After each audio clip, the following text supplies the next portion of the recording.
What's with these guys?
Hello, everyone, and welcome to Red United TV.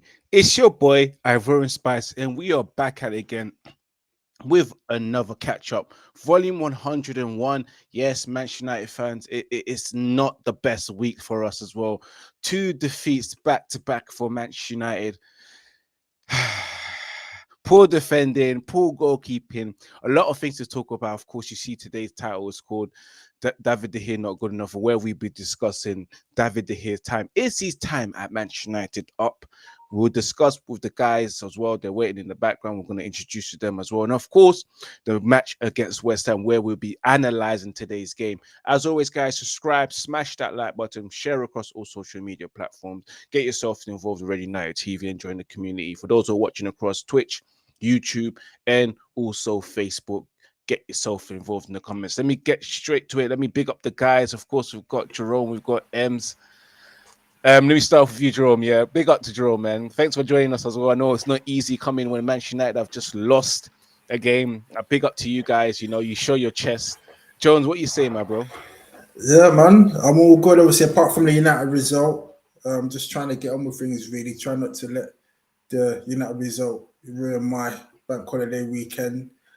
But as the saying goes, you have to just keep trying and trying and trying, and eventually you'll succeed. I don't know where the next win's going to come from, judging on our performance yesterday, but I just have to look at any positives that we can.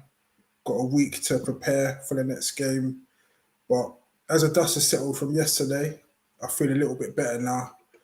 Like as time goes on, you get to reflect on things and just see whatever positives you can, really. Yes, indeed. And I'm gonna pass it up to you, Deps. What you say, my bro? Like you're not really smiling today. Your face is looking serious. I can tell it's gonna be a serious talk coming from you, man. How you been? How was your weekend? How was your week? How was the bank holiday? Yeah, I got to rest, so there's no work and that. But obviously, United, same shit for the last 10 games. You know, lackluster performance once again, toothless performance once again. Yeah. Indeed, it was a toothless performance, guys. You know, Manchester United was poor throughout the whole 2 games back to back, a loss against Brighton Munich, and a loss against West Ham. The bubbles were forever in our face, popping in our face throughout the whole 90 minutes. Manchester United unable to do anything. Let's get straight into the show, guys. Of course, we're gonna go straight into the match because it is West Ham 1, Manchester United 0. Manchester United dropping all 3 points up for grabs yesterday against West Ham, relegating, fighting West Ham when you think it's a game against West Ham, which they're fighting a relegation battle. It should be easy. We should win this game. And you know what? We should tuck them in. But hell to the no. Manchester United got tucked in by a David De Gea mistake, which just straight the whole morale, the whole mood throughout the whole game. And from there, you knew Manchester United was going to lose it. Guys, let's not get straight into David De Gea too tough while we reflect and review the match, because of course he's got his own segment and his own topic. So try and withhold yourself from talking too much about David De Gea, because we will talk into it. Right? I'm going to start with you, Depths. You know, you got the next, I don't know how long you take. You take about 10 minutes to get yourself out of the way, bro. But the floor is yours, my brother. What was your thoughts on yesterday's game? Yeah, toothless. To be honest, I tuned out of the game. When we did the mistake, it was like same shit, different day. Like, we've made a mistake in that position and lost numerous occasions to understand that we weren't gonna fight back and win the game. Up until that point, I think we were doing okay. You know, I think that, you know, we could have been clinical and scored and got a goal, got in front, but you know, David De Gea, the team was doing pretty well up until that point, and after the mistake, I tuned out, man. Like, I was watching the game, but my heart weren't in it. Like, I already knew that we was gonna lose. I tuned out of it, man. Good. And it's true, our heads weren't in it anymore after half time, because I wasn't. It was hard for me to do my little commentary for the second half of my watch along, bro. Most of the time I was quiet throughout the whole watch along, looking at my phone, chatting to you mans in the group. Usually I go AWOL, like certain mans in our group to go AWOL when certain players are not performing. We will be talking about him. Jerome, I'm gonna go straight to you. Your thoughts on the game before I say mine. Yeah, it was a very disappointing game because obviously after the result against Brighton, which I can't lie, that did hurt. You know, those stoppage time, late stoppage time defeats, they really do sting. So I was hoping that United would come back all guns blazing to correct that result. And in the first half, in the first 20 minutes, we looked pretty comfortable, creating chances without being clinical. And then obviously once we went a goal down, it's like the heads dropped and we just crumbled under the pressure. It just felt like we were playing like an Ollie side of last season, where as soon as we go a goal down, we just don't look like we're going to score and get back into the game. It's like some sort of mental block where we have to always be the team that scores first to get the team confidence and the team flowing. But it was just so disappointing. As Depp said, we were just so toothless, lethargic. I can't even say we're tired anymore, because the team should be used to it now. Like, obviously 3 games a week is a lot, but we've been in the flow of this since January, so we can't keep using it as an excuse every single week. And the team have got something to play for. We've got top 4 to play for. We've got the FA Cup final coming up, so you would have thought that adrenaline alone should give them the push they need to get over the line. But we just didn't look like we just had it in us to do anything. Like, even at half time, I was thinking, all right, the manager's going to give the team a bollocking at half time, get them coming out all guns blazing in the second half. And there was literally just nothing there. I was just watching, just shaking my head, thinking, we're going to go 2-0 down here. Like, we don't look like score. We don't look like creating any chances. We just kept giving the ball away. West Ham were just going through us at ease. Like, we just made West Ham look like a proper good mid-table team, not a team that's like battling for their lives in relegation. Like, it was just embarrassing to see. The fact that Newcastle lost was an even more of a bigger incentive to win the game, to get us into third place and ease the pressure, because obviously Liverpool are breathing down our neck. So to see us losing that vein, like looking like we're not even trying and we're just scared and nervous, and we're just disappointing to say the least. And Yeah, as you said, that a lot of guys were just fuming after that game because sometimes you can lose a game, but you can say Yeah. we tried and we put the effort in. We tried our best. We had lots of shots on goal, but this was just like we just went out in a whimper. Like there was only going to be one result. Like we didn't even like back in the day when we were like at full throttle. Even if we lost, we literally just pamming their goal left, right, and centre. Even in stoppage time, we just hitting the crossbar, doing this, doing that, throwing the kitchen sink. But we just didn't do anything. We just like the team just wanted to go home, basically, just pick up their wages. But no one seemed to really be bothered. And that's concerning. So the manager's got a lot of work to do in this week to prepare us for the next game against Wolves. And the good thing, if you want to take any positives out of it, is that we no longer have 3 games a week. And now we've got 1 game a week now towards the end of the season. So, as I keep saying, there's literally no excuses. Literally, we got a cushion, even though the cushion is like almost disappeared now for top 4. We just need to focus on winning our home games, and then we should get top 4. But right now, it's a lot easier said than done now with the way the team's playing.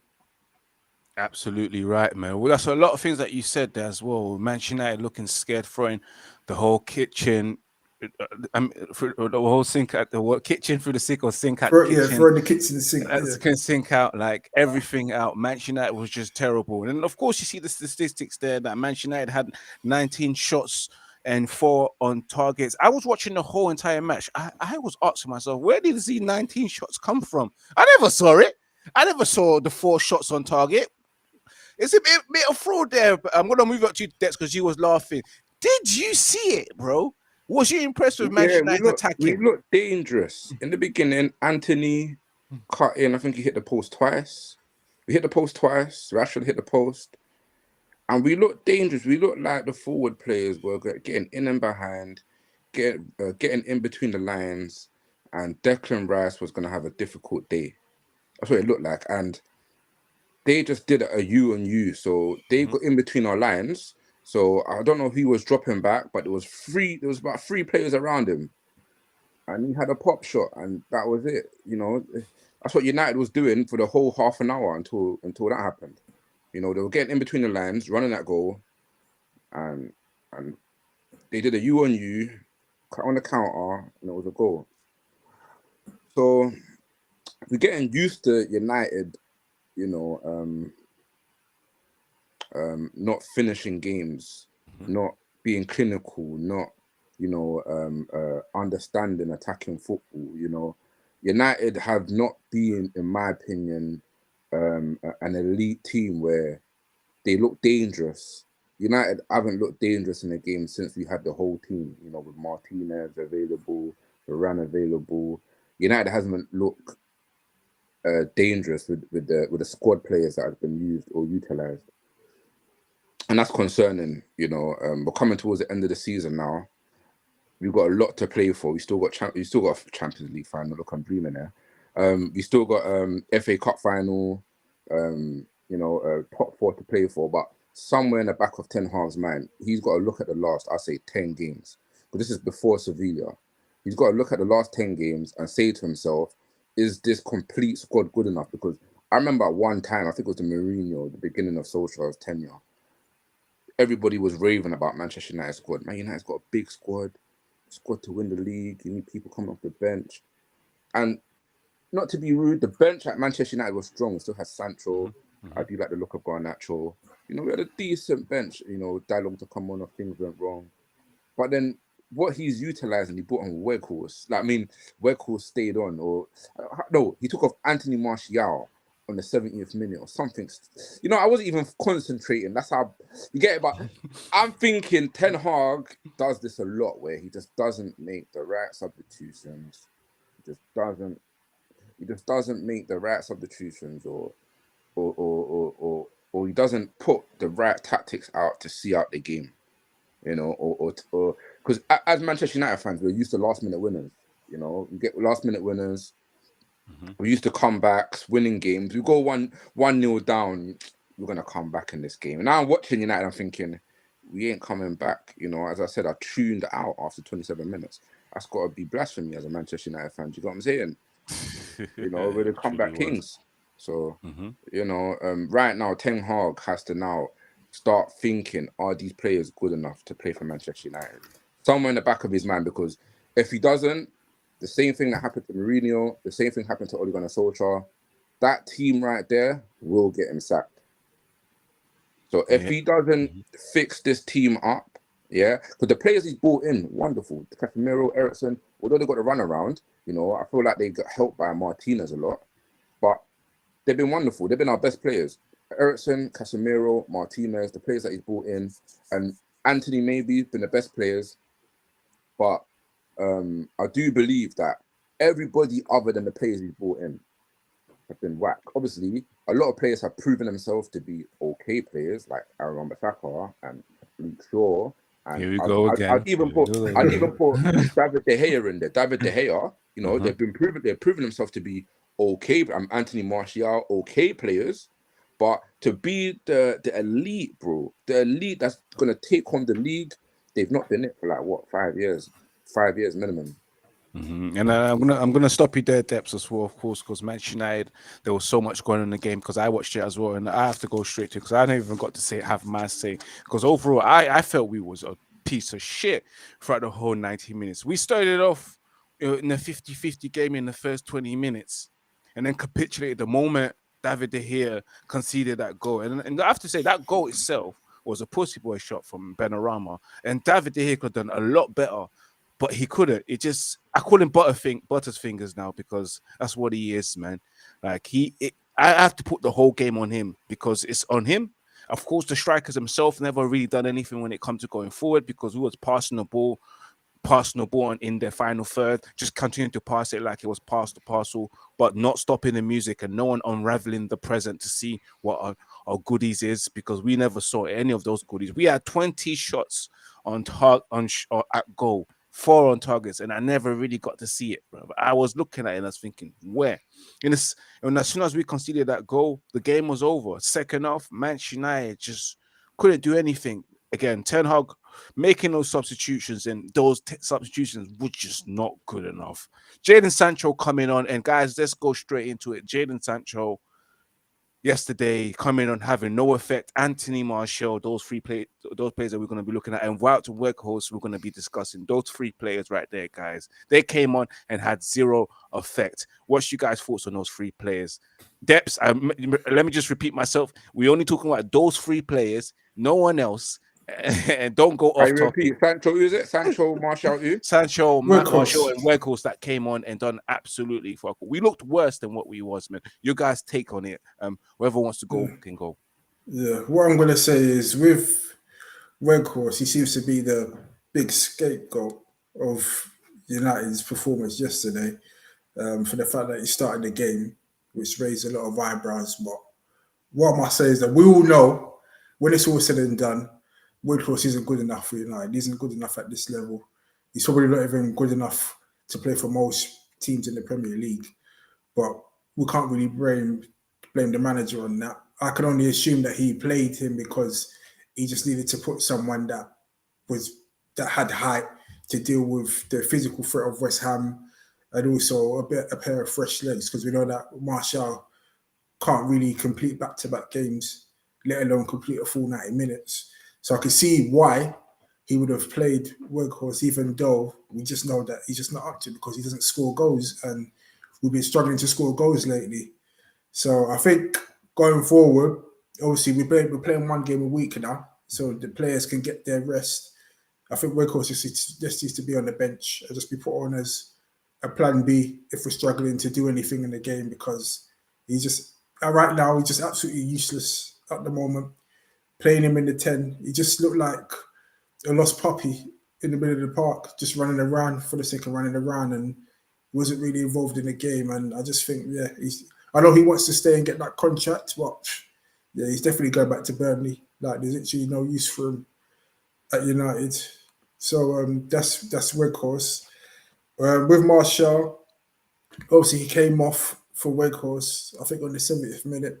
Didn't really do much. I remember he had a shot at goal. I think there was one good passionate play. I think he did a 1-2 with Sancho, and then did a shot, but he just shot straight at the keeper. He was just like you knew he was going to get the shot, but he just did not have any confidence that he was going to score. And as Depp said, we were just toothless in attack. And Martial also spent a lot of time in midfield as well when we needed a goal. I don't know if it's a mental thing where he doesn't want to put himself out there and overstretch himself to get himself injured, but we need him up front, banging in the goals, not playing midfield. We've got enough bodies in the middle of the park as it is. So I'm just not sure what Martial was trying to do yesterday in that game, like dropping deep all the time. We need a striker. We need someone to put the ball in the back of the net.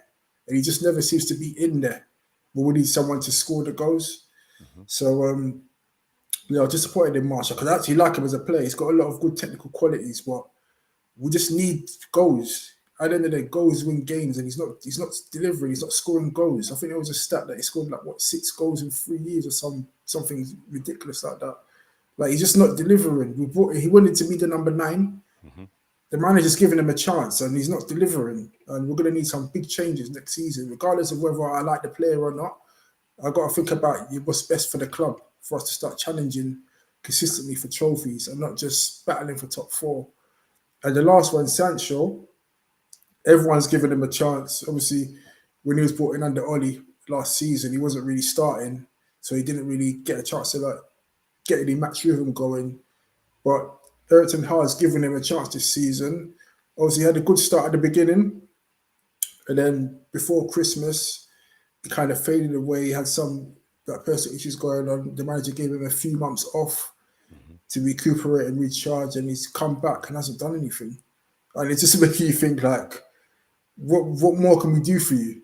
We've given you 3 months off. We thought you'd come back all guns blazing for the end of season running, and you just haven't done anything. You can't complete a full 90 minutes. The Premier League seems to be like it's too fast and too furious for you. Yesterday was a game that you should have even been starting. You're coming off the bench, so that just makes you think that the manager doesn't really fancy you to make an impact in games. You're just basically like a plan B, like an afterthought. And obviously, he hasn't got that much pace, so maybe he just needs to play with a different set of players that can play that possession-based football. This counter-attacking football is not for Sancho. He just looks like he can't adapt to that style of play. But at the end of the day, Erik ten Hag doesn't have his own team to make a full judgment on the playing style. But definitely, the playing style does not suit Sancho, and he's not making enough of an impact for the money that we've paid for him and the wages that he's on. Yeah, it's disappointing to say the least. Big up to Awagwa as well, that says that the goal wasn't De Gea's fault, it was the players. And as a United fan, I'm already giving up on top 4 race. You know, that's exactly what it is. There are some people that have already given up on the top 4 race because Liverpool are just a couple of points behind. Manchester United dropping points, but they've got 3 games at home, which Manchester United themselves are quite good at home. It's just the away form, so maybe there is some saving grace. Debs, I'm going to move it straight up to you, man. Let me hear your thoughts on those guys yesterday's performance, not having no impact, 0 impact. Wout Weghorst, Martial, and Sancho. Is Sancho time up as well? We don't know. We shall see. But Debs, your thoughts on those 3? I like all 3 players. I feel a bit sorry for Weghorst. You know, he's come to a team being a focal striker, so a striker that demands service. But he's not a striker that really creates his own opportunities, which United's been lacking for many a year. He's walked into Manchester United hoping that the boys would see his height, see his physical presence, and put the ball in the box. And this team have some sort of phobia about putting the ball in the box. You know, I don't think any striker could come into United and perform the way that you'd expect a striker to perform if he does not demand the ball in the box. You know, I know we're going to talk about another player, but Rashford, I saw Rashford yesterday create his own chance, run from the halfway line, create his own chance, and that's a shot on goal for a striker. You know, 4 shots on goal for a striker is a decent amount of chances created. And Rashford's creating his own chances, so he's getting the goals. He's creating his own chances all the time. But a striker like Weghorst, and I'd even put Martial in the category, they need the ball in the box. You know, for them to perform and to shine the way that, you know, you want them to see sometimes, they need the ball in the box. And Workhorse, although he may try, that ball is never going to go into the box, you know. And count the amount of crosses that went into the box yesterday. Harry Kane would struggle with the amount of chances created yesterday in a way where United just don't put the ball in the box, you know. So that's something that he's got to work on. Ten Hag's got to work on, you know, creating them chances for the striker. I do believe that this team lack in tactical awareness. You know, I don't believe that they understand what Ten Hag wants from them. You know, they maybe play 20 minutes of what I would call Ten Hag football, which is very dominant and progressing. But then after that, they fall behind and they allow the team to, you know, understand their tactics and push them back. So I do believe that these two strikers, they really struggled in the Manchester United tactical side. And as for Sancho, I feel for Sancho. I do believe that he will come good. I do believe that Sancho will be like a Manchester United legend. But at the same time, he has to hope and pray that Ten Hag gets it right. But the one thing about Sancho is, like, if you just analyze these last couple of performances, has he been good enough? Does he deserve a chance? In my opinion, he's putting himself in the right places.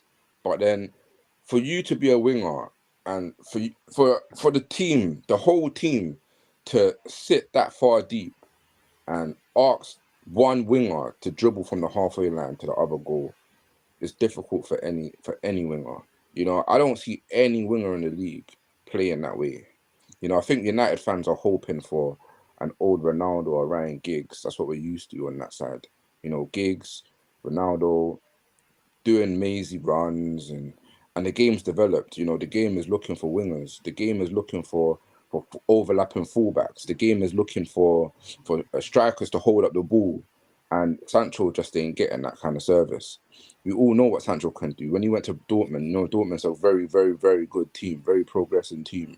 And he got stats, he got performances, he got man of the matches, he got accolades there. And he's come to United, and United just don't play that attacking football. We haven't for years. And it feels like it's a disease in the club where they're just struggling to just play that free-flowing attacking football. And Sancho is just a victim to that. Sancho has literally been a victim to shit tactics or shit understanding from the players around him. I'm sure he's walked in. But the funny thing, and let me just challenge on it, because of course his performance is down there. You know, we can say shit tactics, but he's been given the stage and platform to perform. But him himself, he's not performing. You've got players like Garnacho that's taking the game back to the scruff and performing. You've got players like Marcus Rashford who's also performing, and it's the same tactics everyone else is being set up to. But Sancho himself, he's not just not stepping up to it. Isn't that not a case as well? You can't just say shit tactics, because him as well, he's got his own performance. With Garnacho, I do believe that Garnacho hasn't been the rehab. No, but the thing about, he takes everything in and he displays it on the pitch. Me personally, I don't believe that Garnacho has done anything more than what Sancho. I don't believe any of the United wingers have been great due to the expectations of running from the halfway line. You know, I do believe that Garnacho, now that he's 18, he's literally developing his game to run from the halfway line, where United haven't developed Sancho to do such things.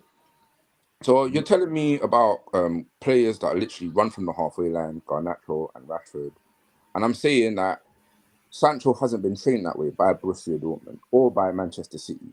He doesn't know how to do what Ryan Giggs does, or Ryan Giggs done, you know, which is the mazy runs on the left wing, run from the halfway line. Rashford does, Garnacho does, but Sancho doesn't. So Sancho is what we call a modern inverted winger, where in and around the 3-quarter line, you make that run. If Luke Shaw, Malacia, or Dalot, who plays there, makes the run in behind, it creates so much space for him to create space for others. And he doesn't get that. So obviously, I do believe when we actually see, or if we actually see Ten Hag flowing football, Sancho will fit into that. And I'm gonna stop you there, man. Which I can agree with you on that. Big up to everyone that's tuning in right now. Those who are locked in, make sure you subscribe, smash that like button, share across all social media platforms. We're moving up to our second segment of the show. Of course, we've just discussed Manchester United defeat against West Ham. Now we're moving up to the main topic, which is David De Gea's time. As you can see here, the question is, and the title is David De Gea time at Manchester United up after a howler against West Ham? And not just that, there's been many occasions, many times. Sevilla for an example. So many blunders last season, especially at the start of Ollie's reign, and it continued to Ralph's reign as well. David De Gea making mistakes, and David De Gea making mistakes as well during the whole entire season. This season as well. So in the last 3 seasons, David De Gea hasn't been the best. And of course, there is a question of David De Gea being able to play at the back, distributor for the black. Manchester United need a new goalkeeper. After what we've seen so far, guys, it's David De Gea's time at Manchester United up. Jerome, I'm going to start off with you, and then I'm going to go into depths, and then of course I'm going to have my say, but we can all jump into each other as well. We can intercept if needed, but respectfully. Jerome, you kick off the show. Yeah, put it this way. When I saw that De Gea blunder yesterday, I was absolutely fuming. Literally, like, fuming was an understatement. Like, like when you get to that breaking point where you're just thinking, you know what, enough is enough. Goalkeepers are allowed to make mistakes in the season. It's happened. We've seen it with Ederson, we've seen it with Alisson. They're like arguably the 2 best goalkeepers in the league, and probably even in Europe, arguably. They're allowed to make mistakes, but we just keep seeing mistake after mistake after mistake. And the thing is, there's a lot of fans that are big fanboys of De Gea, so they don't see the bigger picture. They don't see all the other stuff. Like, it's not even just that error that he did. It's the fact that he keeps putting our team under pressure because he just keeps passing the ball to the opposition. Like, anytime he boots it long, he's not aiming for anybody. Like, when I watched him yesterday, he was just like calmly and just casually just booting the ball upfield, just booting it straight to a West Ham player. Like, that's just putting our team under the cosh. Like, who wants to be under pressure constantly? It's hard work. We're playing 3 games a week, and all the keeper keeps doing is pass it to the opposition, and we're just chasing shadows and running around and just getting tired, and players are getting fed up and frustrated. So when we do get the ball, we don't have the energy and drive to do anything with it because the keeper just keeps putting us under pressure. And like, even like with the whole passing out from the back, like, he's just giving hospital passes to players. Like, players don't even want the ball and he's just passing it to them. Like, I don't think he knows what he's doing when it comes to what the manager wants. And that's what's getting him nervous and making him make all these errors, because he's not accustomed to play the way that the manager wants. And because of that, his time is definitely up. So all this contract renew, I don't know if the Glazers want to do it just to preserve his value, if anyone out there is brave enough to buy him and take on his high wages. But I just don't understand.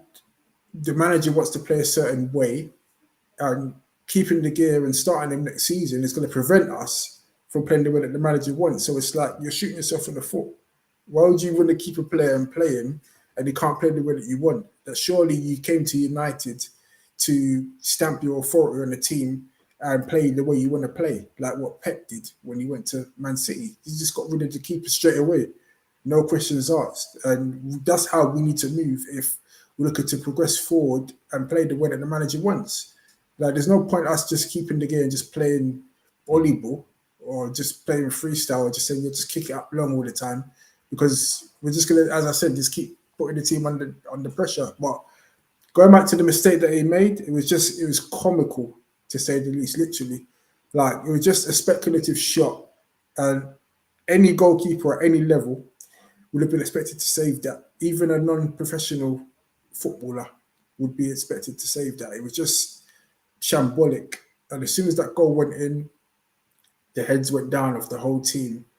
And then on top of that, he just kept passing the ball to West Ham players, just booting it. It's like, he's almost like mentally he'd just given up. He's just like, I can't handle this anymore. I just want the game to end. Just boot it up. Just give it to West Ham. Just get the game over and done with. And then on top of that, what just made me laugh was that when he jumped up from a corner and Antonio jumped into him and he was acting like he got hit in the face or something. I just looked at it and I thought, Where's the strength? Where's the character? Where's the fight? Like, Antonio hardly touched you, and you just fell on the front. You got hit by a train or something, and that really should have been 2-0.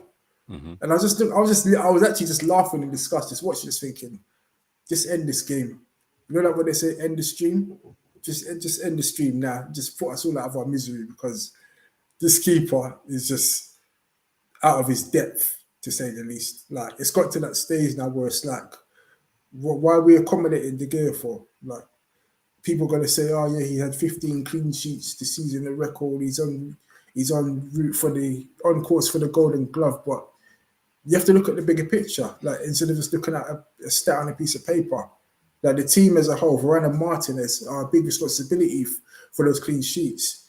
When you look at them not being in the team, now you can see like all these mistakes and stuff kicking in, because it's almost like De Gea needs someone to like hold his hand in there. And I think opposition teams are seeing that De Gea is our biggest weak link when Maguire's not playing.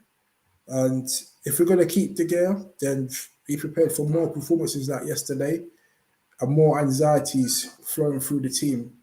So the manager and the club, they've got a big decision to make if they want to keep him, because I've got, even talking now, I've just got all these flashbacks of all these areas that we've seen over the last few years of De Gea, and that severe one.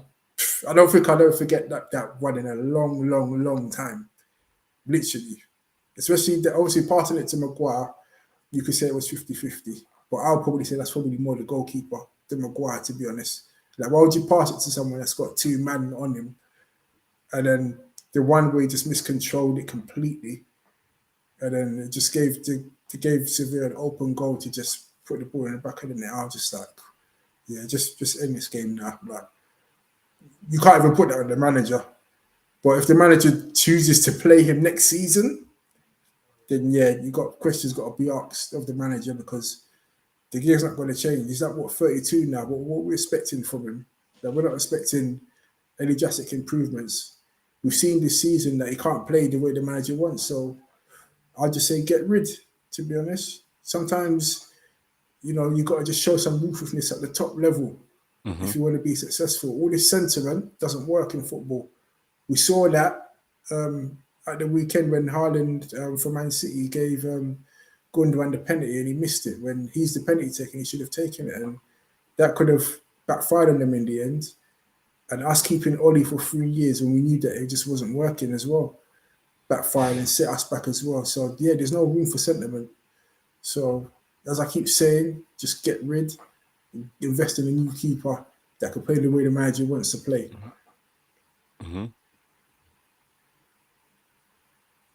And Deps, what was your thoughts on David De Gea, man? Is his time up at Manchester United? Is it over? Of course, let me just get this comment out the way. Of course, we've got play simple. Make sure you subscribe to Red United TV. Said that the age of traditional goalkeeper is dwindling. Most of the world's best goalie now are the hybrids of ball players and shot stoppers as well. Since severe games, a lot of teams has been applying extra pressure on our goals, and they know he's the team's weak point. Yeah, of course, I'm with you on that one. A lot of teams will now play very compact, high, rapid press. I wouldn't be surprised if City follow the same blueprint. And Deps, your thoughts on David De Gea? Is his time up at Manchester United? Should we sell him at the end of the season and move on and get someone new? Your time. Yeah, it's a bit of a techie one, isn't it? That's a bit of a tricky one, De Gea being De Gea, man. We love Manchester United. We've been fans of Manchester United for many years now. We remember David De Gea making mistakes when adapting his game and coming to the Premier League and having to clutch the ball out of the air from a corner, That was the thing of goalkeepers at the time, when set pieces were a thing. David De Gea struggled. David De Gea has always been a reflex type of keeper. A keeper that just makes brilliant shot stopping, and adapting his game has been his weak point. United had to work around David De Gea clutching the ball out of the air. I think Rio Ferdinand stood tall around him just so that he could actually be protected from clutching the ball out of the air. Another dilemma, another weakness highlighted by David De Gea, and it's his kicking ability. To be honest, I do believe he's got a Spanish kicking style. Yeah, so he can pass the ball. He can find his man over 80 yards. but having the mindset to do so, the composure to do so, and the clinical and creativeness to do so, I believe he's lacking. I don't think he's that eccentric to say he's going to be crazy enough to make that type of pass. He's going to be crazy enough to, retain the ball in such manners that, is kind of needed in a sweeper keeper. You see sweeper keepers doing diving headers and all that type of crazy stuff. I don't think David De Gea is that crazy. So it's a bit of a strange one. It is a bit of a strange one, but me personally, it does feel like the Ronaldo situation where you might have a 20-goal a season striker. You might have all the clean sheets in the world, but, you get rid of him, Rashford steps up. You get rid of De Gea, there's always another keeper that's going to want to play for Manchester United and step up. That can actually, play the type of football that Ten Hag wants to play. So, we love David De Gea. He's been an important part of Manchester United for years and that. But, we don't want to, you can't teach an old dog new tricks, and he's getting to that time of his career, and we're saying to ourselves, is he it at 30, at 21, talking about Sancho, we can say, yeah, is he it? Give him time. But David De Gea is running out of time and his contract's up, and he's already cried to go to Real Madrid. I think David De Gea's time is up. Hats off to David De Gea. Me personally, I'd always call him the best keeper in the world. I think he's the best goalkeeper in the world. Obviously, you take away his flaws, or you don't highlight his flaws, like what we do at Manchester United. Every keeper's got flaws, in my opinion.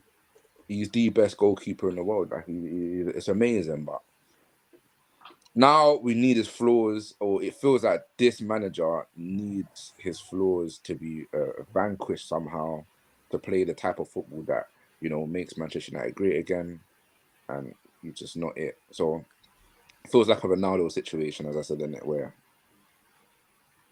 20 goals a season, or he got 18 clean sheets in the season. You get rid of him, somebody else steps up. Everybody was saying Rashford don't score no goals. Rashford don't score no goals. We need a 20-goal. Well, Rashford scored how many now?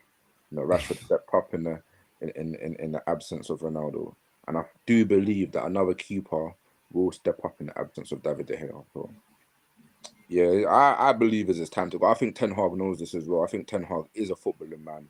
I feel like he does understand that he does have understanding of what he has inherited from two previous managers.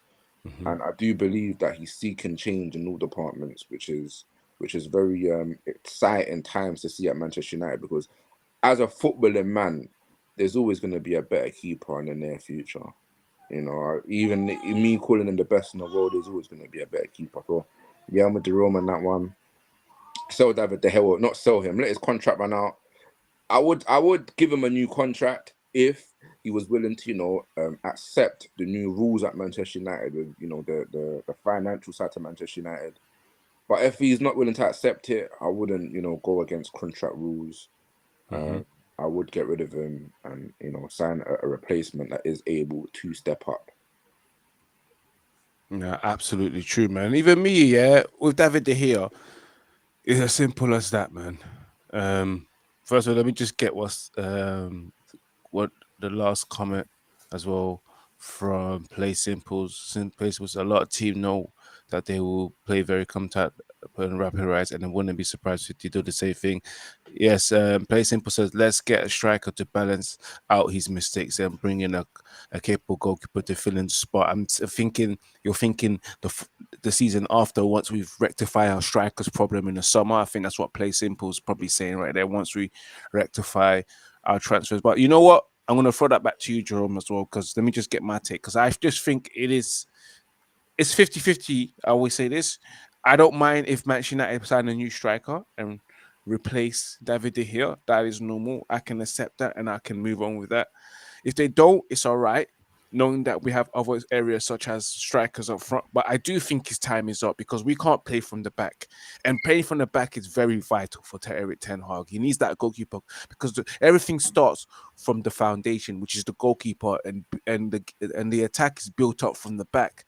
And each phase is very important. So we need that. And you can see, like, when we played against Brighton, the goalkeeper that they had, he was at ease as well.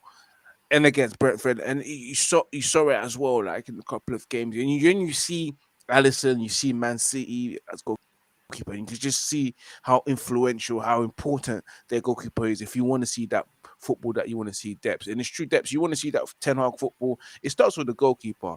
Then he moves up and then gets his way up. And then the guys up front as well, they're not doing what they're supposed to do. But for me, I definitely think like his time is up. And I'm going to go back to you, Jerome, as well. You can see there, Play Simple says, let's get a striker to balance his mistakes out, then bring in a couple of goalies to fill in his spot. What's your thoughts on that before we come close to the end of the show? Yeah, I totally agree. But the only thing is, I think it just all depends on the ownership situation in terms of what our budget's going to be, because we need so many changes that it's unbelievable. You might as well say that we virtually need a new team, basically, to complement the signings that the manager's already brought in. So, yeah, it all depends. But we definitely need a new keeper. That goes without saying, because like you said, the foundation start from the back. We definitely need a striker, because at the moment we don't have any. Martial's not a striker because this guy spends most of his time in midfield. And Rashford, he's not clinical enough to lead the line, and he's better off the left. Weghorst, we've touched that. He hasn't even scored the Premier League goal, I don't think. So, but Jerome, do you think, after thinking about it now, do you think, if we did sign a 40-goal striker, do you think we would miss David De Gea? I don't think so. No, I don't think we'd miss him, because we'll probably be scoring more goals, but we're still going to be creating like errors, because like, obviously De Gea's his distribution is going to be piss poor, and it's just going to end up just putting us under pressure. So it might be like a more imbalanced team. Patrick, your team is moving different. No, because I had to sort out my laptop was dying. Should be coming back soon. Yeah, no, I'm here. I'm here. Yeah. So I think I'm back. Yeah, because if we don't sort out the goalkeeper situation, but we get a new striker, we'll probably be scoring more goals because we'll have more clinical. It's up front. I think the question is like, Play Simple he's saying something like, if you get a new striker, we won't need to worry about David De Gea, because the games will be like 5-3, like what we see. No, but we don't want games like that. Yeah, we don't want to be playing hockey. We want to be trying to keep clean sheets. It's like you're trying to fix one problem and creating another. Yeah, like, we need. That's what we need. Balance. We need like what Man City got, where you just pamming teams 4. So basically, exactly. So basically, we just need to sort out the keeper and the striker, but it just depends on what budget we've got. But I'm sure the amount of money that we make in revenue and sponsorship, we should be able to bring in a striker, a midfielder, and a new goalkeeper at the minimum. There's no excuses, literally. No, it's true, guys. Big up to everyone that's tuning in today, because of course we've come towards the end of the show. It's been an interesting one. David De Gea is up for. It should be up for sale. His time is up. He's on 350,000 K per week, and a goalkeeper like that making mistakes. I think he's been making a lot of mistakes for the amount of money he earns. But it is what it is, man. Big up to everyone that's tuning in today as well. As always, remember to subscribe, smash that like button, share across your social media platform. This has been the Catch Up Volume 101. We have come to the end. Big up to everyone as always. And let us know what your thoughts are in the comments. For those who are watching on a playback as well, for those as well, make sure you subscribe to Red United TV. Join us next week at 8 p.m. UK time. Big up Play Simples as well. Make sure you subscribe to the channel. We'll see you next week, 8 o'clock UK time. And of course, we are back live this Saturday for the watch along and of course the match reaction. Make sure you guys check out yesterday's match reactions. It is what it is, man. Until next time, as always, peace from everyone. Remember to keep it united and remember to keep it Red United, because it won't be easy, but peace and love from everyone in this group. Till next time, sayonara and peace.